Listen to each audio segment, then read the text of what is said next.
Just as everyone forgot about the trade war with China and assumed that that was a done deal, we were reminded over the weekend by President Trump that that is definitely not the case.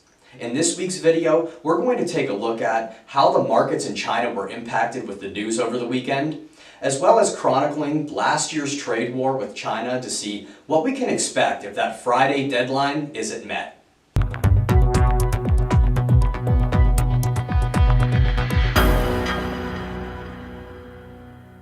The S&P 500 and the NASDAQ were both up about 0.2% last week, while the Dow Jones was down 0.14%. And the Russell 2000 was the only one that made a relatively large move last week, as the Russell was up about 1.4%. Foreign and emerging markets were both up about 0.75% last week, and now foreign and emerging markets are both up over 13% for the year. As Matt mentioned in the beginning, we wanted to take a closer look at the Chinese markets, both before and after President Trump's tweets about tariffs from this weekend.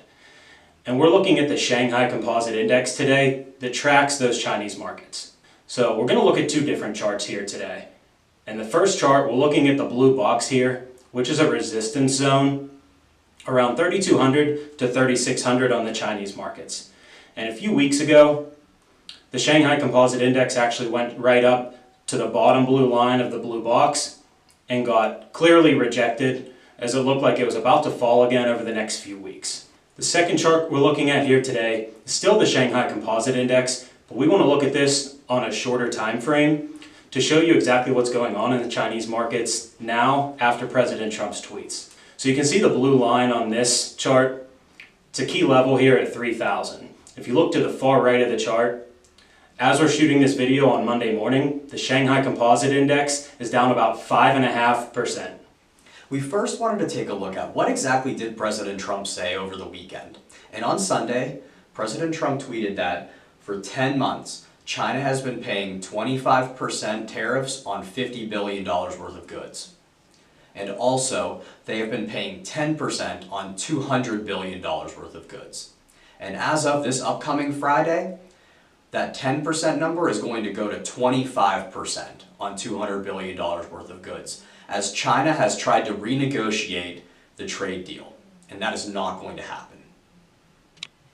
Now we wanted to take a look at the timeline of the trade war that started back in January of 2018. President Trump announced in January that tariffs were going to be put on Chinese imports for solar panels and appliances. Then again in April, China retaliated with tariffs on steel and aluminum. Then in June, President Trump threatened to raise the 10% on $50 billion worth of goods up to 25%. And China retaliated, saying that they will match that tariff. Now in September, President Trump said that he was going to look to add 10% tariffs on $200 billion worth of goods. And he had plans to raise that 10% to 25% beginning in 2019. And that is the tariff that we're talking about right now.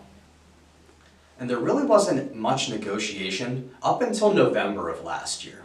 And that's when President Trump and President Xi had a phone call to start discussing trade talks. Then fast forward to the G20 summit in December, and the US agrees to delay that increase on tariffs of the 10% to the 25% until March. And then later in December, marking the market bottom, President Trump tweeted saying that negotiations were starting to go very well. Now, from January until the end of last year, the Shanghai Composite Index was down over 30%. And now we're on to February 2019, where President Trump agreed to delay the increase in tariffs as negotiations were going well. And now we're here today, where there's a Friday deadline for a trade deal to get done, or the tariff increase from 10 to 25% on $200 billion worth of goods will kick in. Our sole focus this week will be watching to see if the US and China can come up with some type of trade negotiations before this Friday deadline.